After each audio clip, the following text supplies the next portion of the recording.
Wow, how do you follow that? Follow that. That was awesome. And we do appreciate all of our veterans.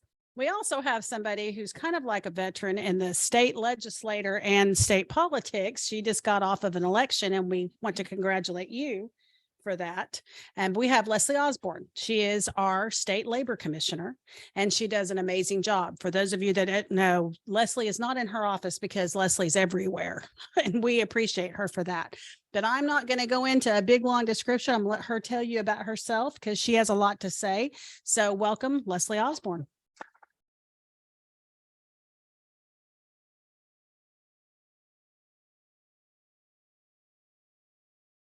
Well, I have to be on my best behavior because the Department of Labor moved a few months ago and my landlord is sitting right to my right.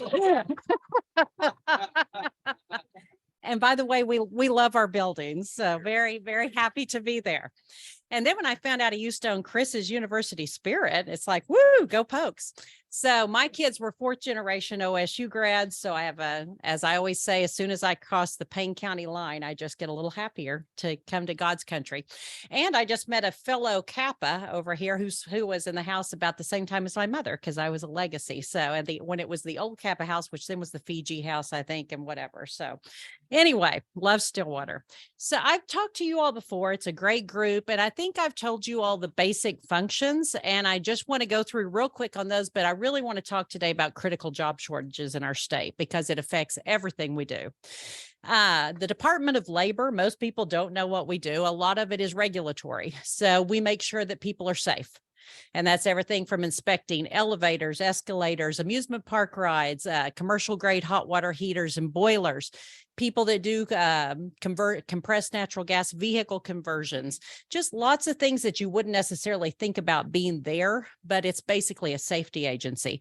And the reason we've gotten a lot of those roles over the years is because we have a really neat program that will ensure that small businesses across the state who can't afford a full-time safety consultant can use our services for free. And we will come into any business under 500 people and actually embed an employee in your business, train them, train your employees, make sure you're doing everything to keep them safe on the job, which is a really important thing. Small businesses in particular can't usually afford a full-time safety consultant like, say, a Boeing Aerospace can.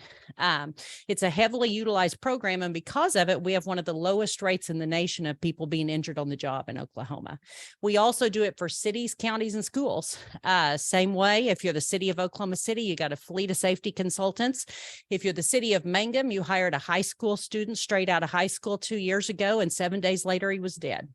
He backed into an electric line on a backhoe, and no one had given him any training on basic rudimentary things. And we just kind of take that for granted. So a lot of times for small entities, we might go out and do a 2-day training on trenching or a 2-day training on electrical and those kind of things. But we just take a lot of pride in trying to keep people safe on the job. We also make sure that wages are paid. If anyone in the state works for an Oklahoma business and doesn't receive their check, we have administrative law judges that come in and we can litigate those for free. So you don't have to lawyer up and go to district court. We brought in over $1 million in back wages last year. And we also enforce the child labor laws from the state. So just kind of a wide plethora. But one of the things that every state Department of Labor does is report what are your critical job shortages in your state. You send it to the Federal Bureau of Labor Statistics. They crunch it. It comes back to us. And this hasn't really been as big of an issue until the last few years when it became very apparent that we have certain areas where we are critically low. And that those are the jobs that a lot of times will keep your economy going, and also the jobs that can be very lucrative for people looking for a second career or kids in high school trying to decide what their vocation may be. So what are those in Oklahoma? The first one, and it's kind of a strange one to add because we don't necessarily think about it, is the service sector. So how many of you in the last 2 years have gone into any small town, in particular, small owned business, and seen the signs there that, bear with us. We just can't find people to work. We just can't. So, maybe a little slower, these kind of things. What people didn't correlate is that is 100% related to medical marijuana passing on the ballot. So in 2018, no one in Oklahoma was working legally in the medical marijuana industry. And still, really, there were very few people in that. It passes on the ballot. In 2019, they're enacting laws at the legislature to give it the framework, and then COVID hits. So it kind of just takes our eye off the ball. And for a couple of years, we see the lines at OESC and people for unemployment, and we're assuming that's why we don't have people in the service sector. The real reason is that now, forward 4 years, 48,000 people in all 77 counties are working in the medical marijuana industry. The average starting wage with no educational requirements is $12 to $15 an hour for a dispensary, a grow house, or a processor. These are located in all 77 counties. What they basically did was vacuum sucked every minimum wage worker out of the state into that industry. Now, there's nothing wrong with that.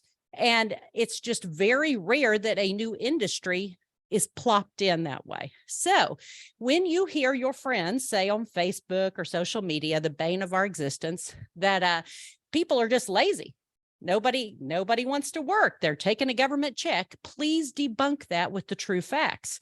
We're at record low unemployment rates. People are not laying at home on their couches taking an unemployment check. We just don't have enough warm bodies to fill the slots. A lot of people retired early. In COVID, a lot of things happened. It just changed our world. And to be honest, those 48,000 people are the reason we don't have people in the service sector. So just something to consider. Not a lot we can do structurally as a state, but just be aware that that's what it is. Now, it is the longest we've gone in U.S. history without raising the minimum wage, which is $7.25. You all know what gas cost. You can't even imagine what it would be if you had childcare with that. It's very hard for anyone to be able to drive to a job every week at $7.25. Now, we don't have to have a state law to fix that. If we own businesses, we can pass along the cost and we can raise that. Hobby Lobby recently changed to $18.50 an hour as their minimum wage. They're not having those problems.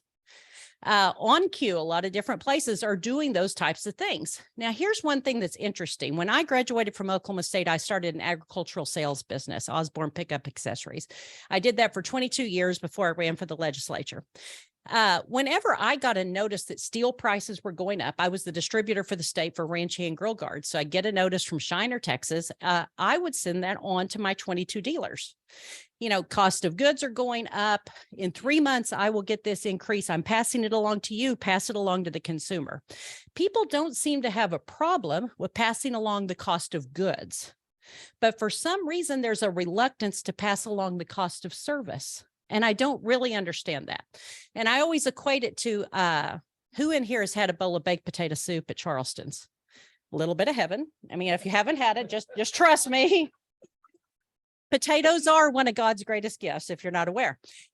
So that being said, I'm still going to go to Charleston's if the price of a bowl of baked potato soup goes up $1, so that they can keep enough staff there. And the point being, sometimes we've got to get past that mindset that you can't pass on the cost of service like you would the cost of goods. Okay, so what are the other ones really affecting us? The trades, huge shortages, medical care, huge shortages, teaching, huge shortages, aerospace, huge shortages. How do we fix those? So let's start with the first one. Let's start with medical. This one is unique in that a lot of this is because of COVID. There was so much burnout, so much PTSD. Any of you that have a family member that was working in the health field after what we went through the last few years saw that people left the profession, they retired early, they did something different. So many of them didn't want to do that anymore. Understandable, and also something we can't do a lot about. So it's very important that we continue to push young people into the medical field. This is being addressed pretty well. A lot of colleges across the state doubled their slots. OU did this year on people going into nursing and things like that. I love when Casey Schrum, huge fan, when she was at the head of OSU Medical, they started the Blue Coats to White Coats program because it was so hard to get kids to go into rural Oklahoma for medical care jobs. And they really targeted kids that were FFA kids, the Blue Coats to White Coats, because a lot of them had the desire to go back to their small town communities. And she really did a great job that is still going on now under different people, since she has such a great job now. But that really did help with our rural medical as well as Medicaid expansion. Before we passed Medicaid expansion on the ballot, we had lost 12 major medical systems in rural Oklahoma, and that affects your economy greatly. I mean, we have to think about that. If you have a large manufacturing facility and you were going to move to a rural state or to a rural area in a state, they're not going to move if there's not quick medical access, because manufacturing facilities are dangerous. If you have somewhere where you can lop off an arm, they need to be able to get you to an emergency room within 10 to 15 minutes. When those areas dried up, we lost rural manufacturing jobs. So doing a lot on the medical. Teaching. This is a huge one. My mother and both grandmothers were teachers. My grandmother graduated from Oklahoma A&M and started a one-room schoolhouse in Duke, Oklahoma. So I come from a long line of teachers. I don't believe there is any more honorable or important job on the face of the earth than the people that we give our children to, 8 hours a day for 13 years to shape and mold. And right now, teachers are being denigrated daily as groomers, as pedophiles, as spreading pornography. Good Lord, people, what are we doing? I know so many good educators in this state. They are not doing those things. That is national talking points. And shame on us that we've bought into it and not honored this profession. There is a 32% pay discrepancy for people that get out of college with a bachelor's to start a job in education. First of all, that's a huge hindrance. I personally know 3 families in the last 4 years that have told me I had a child that had the heart to be a teacher, talked about it all the time. And I said, I won't pay for your college to do that. You will always be poor and you will never be respected. I understand why they did it, but my God, shame on us. Do you know we have 3,200 teachers in our classroom in Oklahoma that are not educators?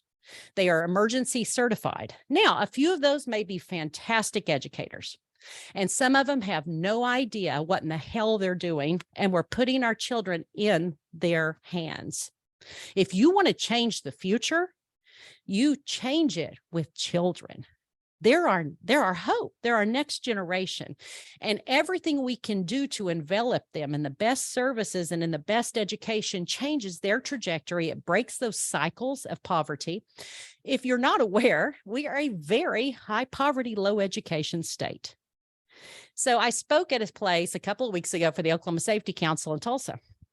And I gave that speech. And afterwards, a gentleman raised his hand. He says, I don't understand the big deal with teachers. And he says, in Florida, they'll let anybody that was in the Army be a teacher. And, and in Arizona, he's telling me all these. And I said, so what's your answer then? He said, well, let's just let people with a high school degree start teaching. And I said, oh, that's a great idea. He didn't know my facetious / tacky side like my ex-husband does. And,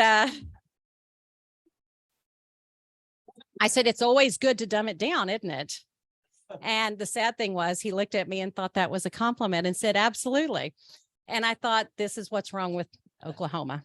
So if you know people going into education, shame on us. If I went to Bank First tomorrow and applied for a job, they might say, Leslie, your job will be $60,000 plus benefits.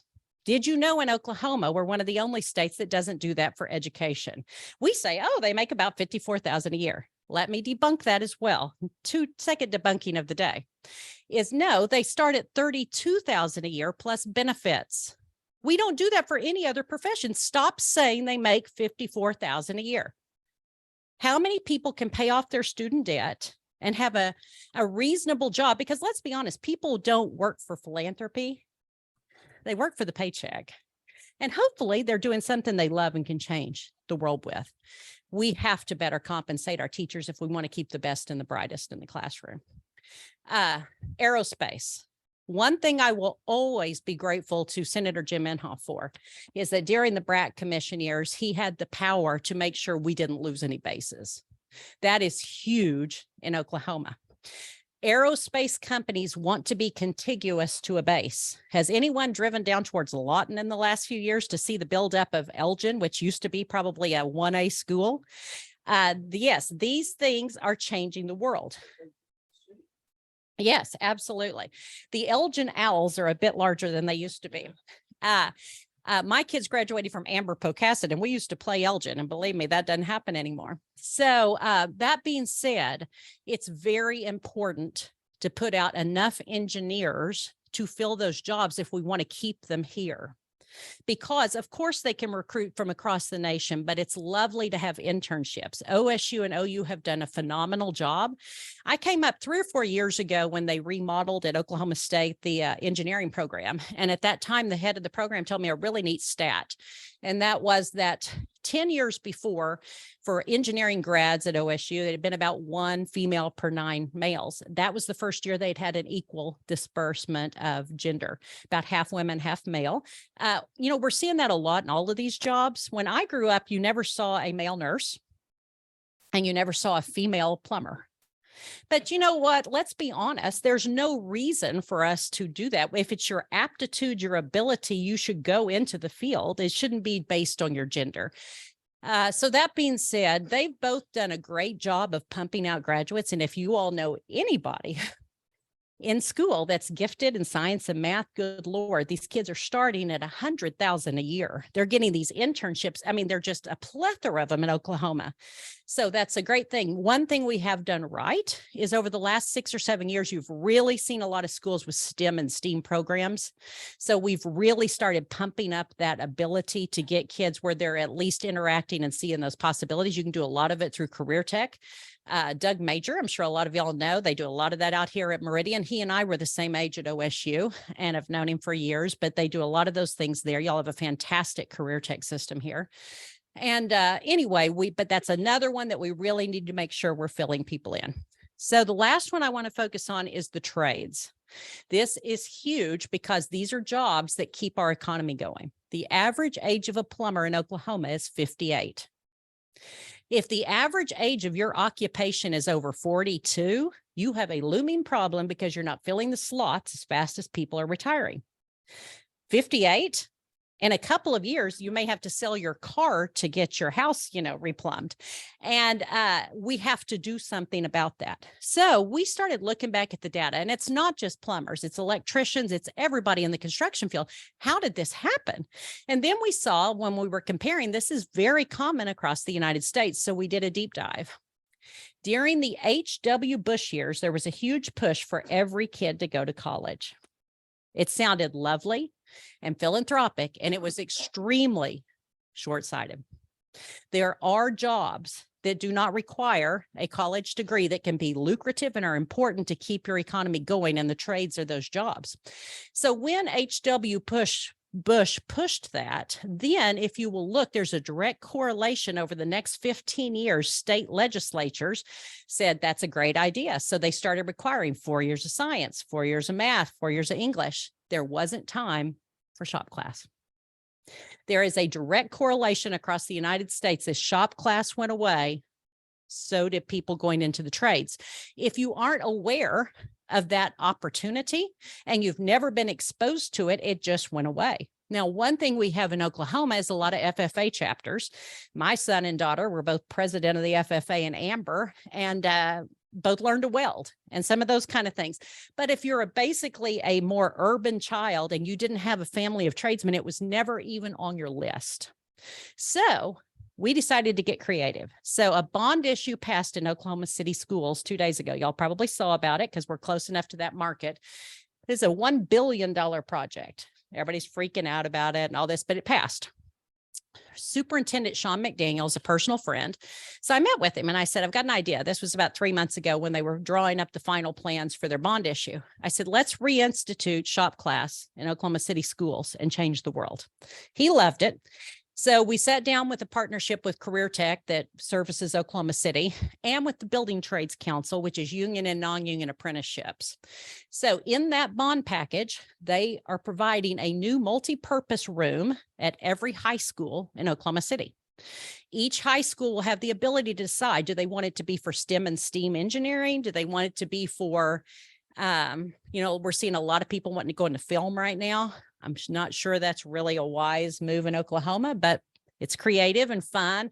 But for long-term jobs, like actually in our state, probably not wise. But I'm glad that we're seeing a little bit of that fun. But that being said, over half have committed to shop class. So what our plan is the kids go in their freshman and sophomore year and they start seeing the rudimentary awakening, these are possibilities. We have already talked to the trades associations. They're willing to have retired plumbers and pipe fitters and electricians come in 1 or 2 days a week and actually talk about what you would do. You can see it in a textbook, but till you talk to somebody that's done it, it's hard to imagine. And hire shop teachers that I would call shop teachers, co-counselors.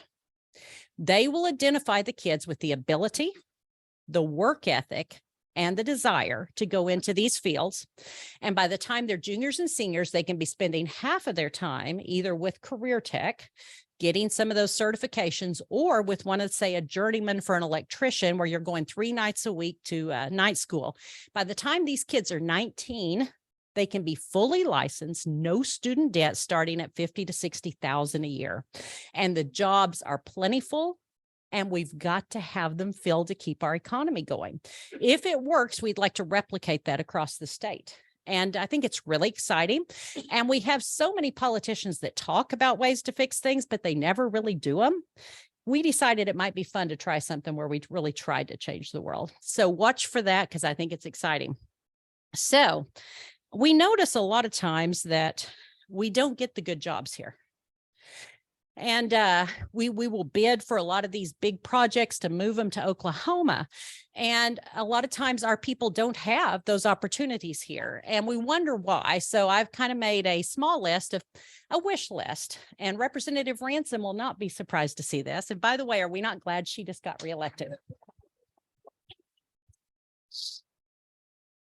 I love Trish Ransom. She's a rock star. And yes, that means that I am a bipartisan service person that actually, I started to say legislator. Also, hello to Senator Duggar. And gosh, what a pleasure it was to serve with Senator Halligan. They just don't make men that good, kind, empathetic, and honorable anymore. And I appreciated his service. So what are some things we could do to get the jobs here that would really change the trajectory for our young people? Number one, we need to invest in ourselves. We're a very poor state. We pay very little in taxes. Yet every year you hear the legislators, my God, let's change the world by cutting taxes again. How's that working out for us? Every time we cut taxes, that's less dollars to spend on the services that keep your government going. So what is the role of government? The role of government is not to save your soul. Now, the legislators in this room don't do that, but about half of them think that their job is to quote Revelations and to tell you how to get to heaven. If you're not aware, that's not the job of the legislator.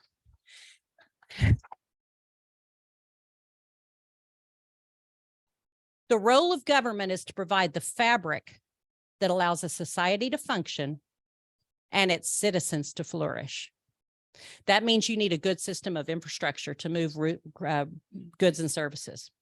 That means you need high quality education, wraparound services for the poor children born into unfortunate circumstances, and regional colleges, flagship universities, and career tech. That means you have to have good mental health services. There is not one person in this room, I promise you, that hasn't had a family member or a friend affected by mental health. We didn't used to talk about it. When you see our population of the homeless, that is the people we used to put in Griffin Memorial. When you see them walking down the road and talking to themselves, it's not that they're lazy and don't want a job. These are 90% the mentally ill that we used to house. And then America decided that that wasn't right. We were locking people up and not giving them their freedoms. How's that working out for us? We have to have a system of medical care in rural as well as urban. These are the kind of things, quality of life things that make people want to stay in your state or move their jobs to your state. We're not doing enough of that. What we do is we say, hey, we've got $3 billion in the rainy day fund. Woohoo! Who's that helping? Of course, you have to be fiscally responsible. I am still a Republican, but you don't have to save so much that you're not investing. What we want to cut taxes? Well, all we say is, well, hey, we're doing great. We haven't made any cuts. Okay, great. Well, we're spending at 1965 levels. You might want to use some of that money that's coming in to up every agency. I don't need it for mine, but some of these other ones do, and actually do more to have a better quality of life. And the most important, obviously, is our children. Child care deserts. Two things in Oklahoma are making it virtually impossible for women of childbearing years to be in your labor force. Number one, the toughest abortion bill in America. I'm a Republican. What the hell are we doing? I guess we're going to go back to back alleys. Did you know there was a study at the House 3 weeks ago to also stop all sex ed in the state, ran by Representative Danny Williams from Seminole?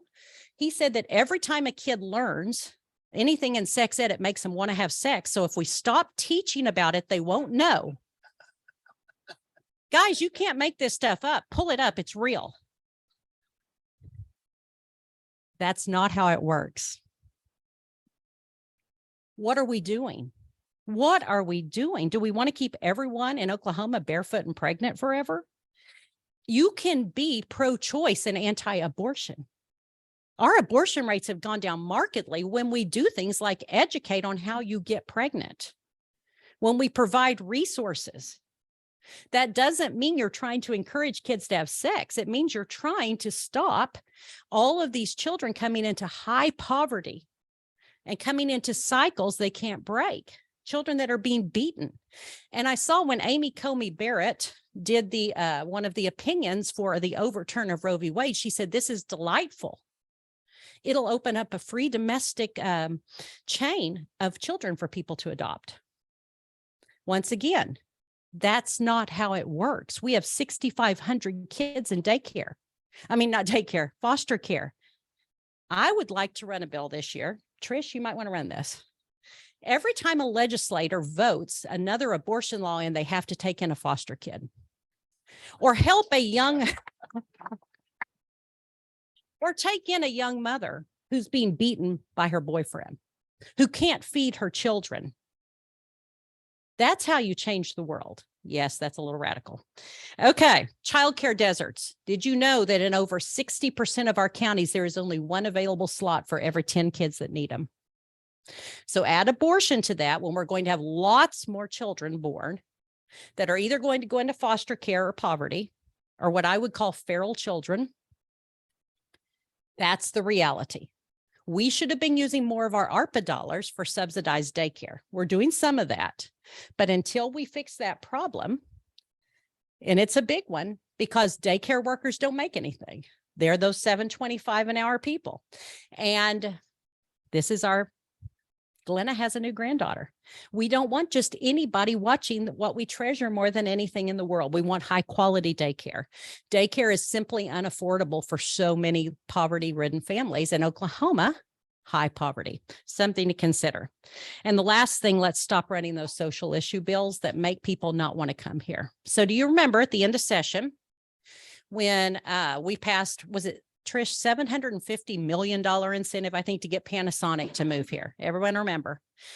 Big deal. Us in Kansas going down to the wire for this. The jobs would have started at $42,000 a year for the most basic job. Hundreds, almost up to thousands of jobs for Oklahomans.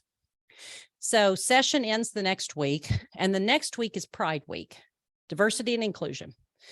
And so Panasonic nationally and internationally put out a lot on their social media that they valued their workforce regardless of who they loved, regardless of what color they were.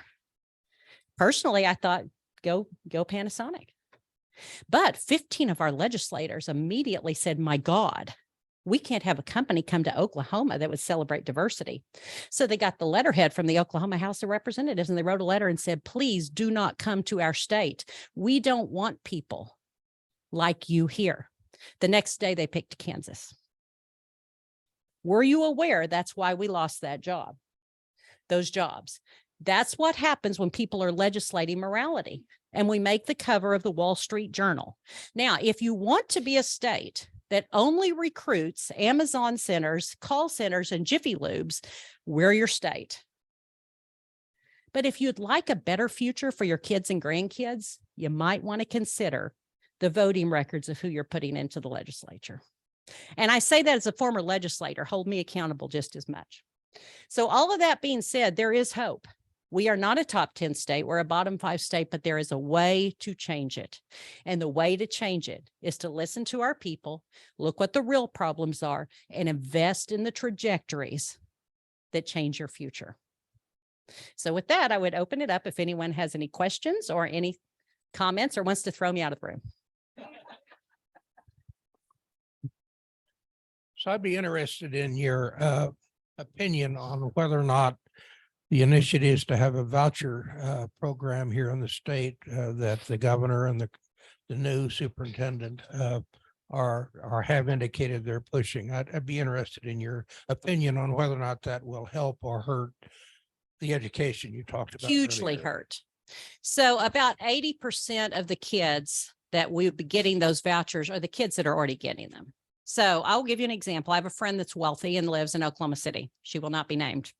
Her child goes to Heritage Hall and she pays $15,000 a year for him to go, and she can afford that. She got a call from OCPA, my least favorite organization in the state, when it was time for the primary runoff. And it said, would like you to know that if you vote for this person, we'll have vouchers and you can take you and your child to Europe every year, and the taxpayers will pay that $15,000 a year for you. That was their marketing. Now, if you all are good with that, let's keep doing what we're doing. But we have a limited resource state, a balanced budget state, and thank goodness we do. It means we never get in these fiscal problems. There are only so many dollars to spend. And if we're subsidizing the wealthy in Oklahoma's kids to go to private school, there's not going to be enough dollars to keep Amber Pocasset open at some point. So I understand that if OSU and OU continue turning in engineers the same rate, that will still not satisfy the demand at Boeing and Tinkerfield. You are correct. So the only way to satisfy the demand is to recruit out-of-state engineers. Yes, And- or keep encouraging more of our youth to go into that with the STEM and STEAM programs where we hopefully perk their interest and we have more slots. Correct. But to recruit out-of-state engineers, the quality of living has to come into effect. We have to Absolutely. look at what it takes to get an engineer to want to come to Oklahoma from pick a state. And I know that I can sound negative. I want you to hear me. There is no better people than Oklahoma. This is the salt of the earth. Give somebody the shirt off of your back. Wonderful state that we all love. I don't want us to lose the state. I'm just saying that there are things we can do that would make people want to move here, that would make people want to move their businesses here. And at this point, we're not doing them. Oh, no, it's the landlord. You're behind. Yeah. No. No.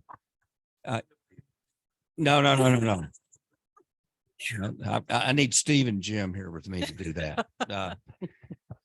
You're probably aware in 4 years, we're going to have a pretty broad statewide election on a really high position. So hopefully you'll think about that. And what's that OSU vanity plate? Are you still driving that around on that car? Actually, I did on my old car and it said ODOL, but now I just have a good old orange tag with generic numbers. Okay. But doesn't an orange tag make every vehicle just a little prettier? I noticed that. Well, thank you all very much. I think, was that it? Thank you so much.